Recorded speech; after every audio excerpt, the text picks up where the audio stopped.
Assalamu alaikum. Dünyanın her qaysı joylaridagi aziz Sharq Turkistonlik qarindoshlarım. Oldi bilan bu mübarek Ramazan oyida hammamizning tutgan ro'zalarimizni Alloh taolo huzurida qabul qilsin. Hammamizning Ramazan oyimizga tekrar mübarek olsun. Aziz qarindoshlarım, biz Sharq Turkiston xalqining imkonlarimiz qis va dushmanlarimiz kuchlik bo'lgan taqdirdami biz naiti zo'r kuch chiqarish orqali chet ellarda yashayotgan butun Sharq Turkistonliklarning hamkorlashi, birlikda bu davoni olib berish orqali xalqimizning ustida yurgizilayotgan bu irqiy qirg'inchilikni xalqaroga tunutdik.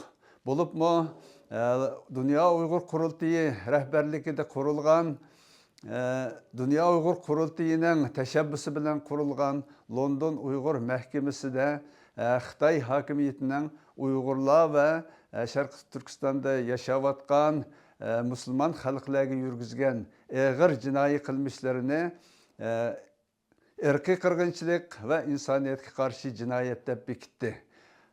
Mana shundaq nurg'unlagan davlatlarda va xalqaro sahnalarda Xitoy hokimiyatining Uyg'ur xalqiga ilib berayotgan irqiy qirg'inchilik jinoyatini tunutdik. 11 davlat bu jinoyatni e'tirof qildi va Xitoyga qarshi tadbirlar qo'llanishga boshladi. Garchi shunchalik tirishchanlik ko'rsatgan bo'lsak-mu, ammo xalqimizning hozirgi ustida ilib berilayotgan irqiy qirg'inchilik tugagani yo'q. Biz xalqimizni bu irqiy qirg'inchilikdan qutqizimiz va vatanimizni mustaqil qilamiz deydiganmiz. Albatta, texmo zo'r fidokorliklarni ko'rsatishimiz kerak.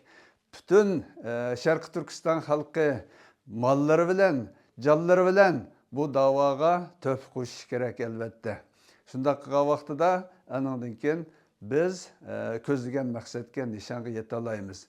Aziz Sharq Turkistonlik qarindoshlarimiz, hammanglarning xabaringizda bor, biz bu Germaniyaning München shahrida, ya'ni Dünya Uyg'ur Qurultayining markaziy organi joylashgan bir shaharda Uyg'ur uyi sotib olish safarbarligi e'lon qilinib, qisqa muddat ichida 1 million yevro pul to'plagan edik va bu hozir bizning Uyg'ur markazi deb atalgan va hammamiz bu yerdan foydalanayotgan bu Uyg'ur markazini biz setib olgan edik.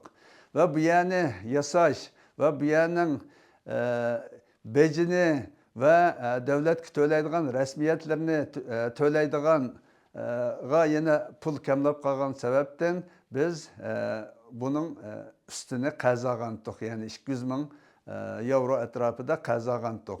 Bu qazning bir qismi bizning vatanparvar, sizlarga o'xshash xayr-so'yar qarindoshlarimizning yordami bilan bir qismi to'landi, ammo yana ustimizda 130 ming yevro atrofida qazimiz bor. Aziz qarindoshlarimiz, bu qaz hammamizning qarzi. Chunki bu uy hammamizning uyi. Har qanday bir Uyg'urning, har qanday Sharq Turkistonlikning kelib xotirjam kirib chiqa oladigan va xotirjam faoliyat o'tkaza oladigan bir uy. Shuning uchun buning qazini to'lash hammamizning majburiyati. Shuning uchun aziz qarindoshlarimiz, bu qatam bu Ramazon oyi munosabati bilan sizlarga shuni murojaat qilyapmiz. Bizga shu qazni to'lashimiz uchun yordamlaringlarni ayamasliklaringlarni, bo'lsa zakotlaringlar bo'lsa, zakotlaringlarni shu qazga to'lashga yordam qilishinglarni talab qilamiz.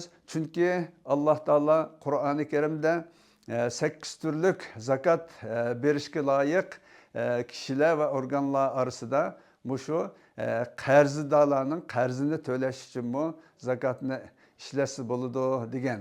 Bu vaqtda bizning ulamolarimiz qarzdorlarga qarzini to'lash uchun zakotni bersa bo'ladi deb fatvo bergan. Shuning uchun bu qatimqi bu yillik zakotinglar bo'lsa-mu, biz shu Dünya Qurultayı setib olgan shu Uyg'ur markazining qarzini to'lashga yordam qilishinglarni talab qilamiz. Alloh bizning qilgan ibodatlarimizni, tutgan ro'zalarimizni, o'qigan tarovih namozlarimizni va bergan zakotlarimizni, sadaqa fitrlarimizni, xayr saxovatlarimizni dargohida qabul qilsin. Rahmat.